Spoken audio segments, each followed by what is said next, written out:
तो आज के वीडियो लेक्चर में हम देखेंगे एग्जैक्ट डिफरेंशियल इक्वेशन। तो आज का लेक्चर स्टार्ट करने से पहले मैं आपको बता देना चाहता हूँ कि हमने जो आज एक टॉपिक था इंटीग्रल कैलकुलस, वो टॉपिक कवर कर दिया है और उसके सभी जो सब टॉपिक थे उनके वीडियो मैंने अपने चैनल पे अपलोड कर दिए। तो आप यदि इंटीग्रल कैलकुलस का टॉपिक कवर करना चाहते हैं तो उन सभी वीडियोज़ को देख के आप अपना सारा जो सिलेबस है उसको कवर कर सकते हैं। तो आज हम नया टॉपिक स्टार्ट कर रहे हैं डिफरेंशियल इक्वेशन के अंदर। जो हमारा पहला टॉपिक है एग्जैक्ट डिफरेंशियल इक्वेशन। तो इस लेक्चर में और आने वाले लेक्चर्स में हम देखेंगे कि हम जो different types of differential equation होती है उनको हम कैसे सॉल्व कर सकते हैं, कितने टाइप्स की डिफरेंशियल इक्वेशन होती है और उनके वेरियस मेथड्स क्या क्या हैं सॉल्व करने के। तो आज हम देखेंगे कि जो उसमें पहला टॉपिक आता है एग्जैक्ट डिफरेंशियल इक्वेशन। तो हम किस इक्वेशन को एग्जैक्ट डिफरेंशियल इक्वेशन कहते हैं, और इसके अंदर मैं बता देना चाहता हूँ कि जो हमारी जो भी एग्जैक्ट डिफरेंशियल इक्वेशन है ये हमारे फर्स्ट ऑर्डर और फर्स्ट डिग्री की इक्वेशन है। तो ये जो सारी इक्वेशन आएंगी ये हमारे फर्स्ट ऑर्डर की इक्वेशन होंगी और फर्स्ट डिग्री की इक्वेशन होंगी।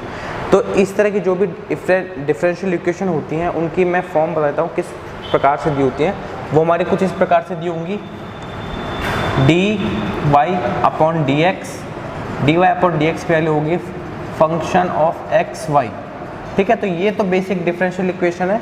यदि ये हमारी इक्वेशन है, इसको यदि हमको एग्जैक्ट डिफरेंशियल इक्वेशन के अंदर चेक करना है कि ये equation differential equation exact differential equation है नहीं, तो इसको मॉडिफाई करके इसको इस रूप में लेके आना पड़ेगा m dx plus n dy equal to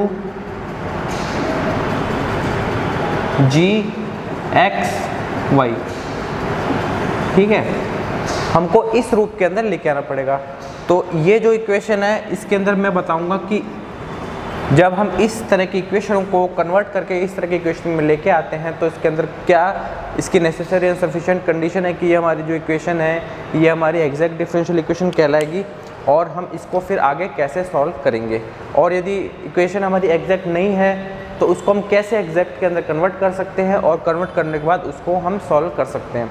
तो हम जो सबसे पहले देखेंगे वो हम देखेंगे कि एग्जैक्ट डिफरेंशियल इक्वेशन होती है, इनमें भी दो टाइप्स ऑफ इक्वेशन होती है, एग्जैक्ट में भी होती हैं। एक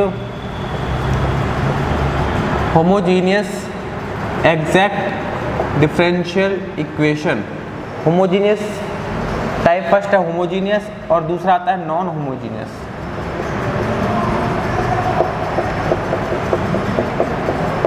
तो सबसे पहले हम देखेंगे कि होमोजीनियस जो इक्वेशंस हैं, होमोजीनियस टाइप की जो इक्वेशंस हैं उनको हम कैसे सॉल्व कर सकते हैं। तो अभी हमने देख लिया कि एग्जैक्ट इक्वेशन क्या होती है जो कि इस रूप में होती है, और यदि हम होमोजीनियस की बात करें तो होमोजीनियस एग्जैक्ट डिफरेंशियल इक्वेशन के अंदर क्या हो जाता है कि हमारा जो ये g होता है, ये जो g है इसकी वैल्यू हो जाती है 0। तो हमारी इक्वेशन किस प्रकार से दिखती है, फिर वो जैसे इसको 0 करेंगे तो हमारी इक्वेशन इस प्रकार से हो जाएगी इक्वल टू 0। तो हमारी जो ये इक्वेशन कहलाती है ये कहलाती है होमोजीनियस टाइप की डिफरेंशियल इक्वेशन जो कि एग्जैक्ट है। और यदि एग्जैक्ट हमारी है या नहीं इसको चेक करने के लिए हम क्या कर सकते हैं, यदि हमारी इक्वेशन एग्जैक्ट कहलाएगी तो उसका नेसेसरी एंड सफिशिएंट कंडीशन क्या है, necessary and sufficient condition, necessary and sufficient condition है एग्जैक्ट डिफरेंशियल इक्वेशन को चेक करने की, वो है del m upon del y equal to del n upon del x। इसका मतलब है कि यदि हमारी जो डिफरेंशियल इक्वेशन है उसको हम कन्वर्ट करके यदि इस फॉर्म में लेके आ जाते हैं और इस फॉर्म में लेके आने के बाद जो dx के साथ जो फंक्शन है ये m है ये भी एक फंक्शन है एक्स वाई का, और n है ये भी एक फंक्शन है एक्स वाई का।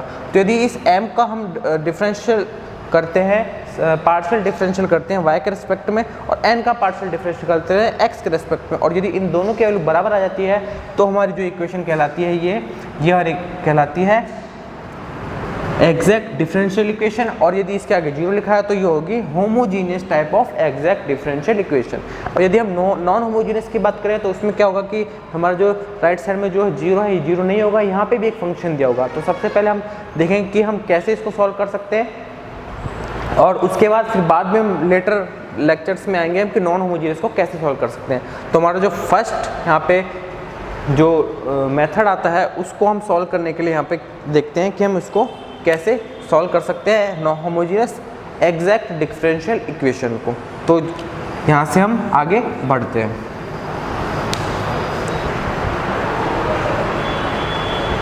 तो अभी तक हमने देखा था कि हम कैसे किसी इक्वेशन को एग्जैक्ट है नहीं ये चेक कर सकते हैं। अब हम आते हैं कि यदि कोई इक्वेशन एग्जैक्ट हमारी प्रूफ हो जाती है तो उसको हम कैसे आगे इसको सॉल्व कैसे कर सकते हैं उस इक्वेशन को।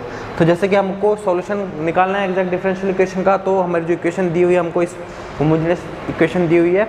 तो इस होमोजेनियस इक्वेशन को हमने सबसे पहले स्टेप 1 में चेक कर लिया कि ये एग्जैक्ट इक्वेशन है नहीं।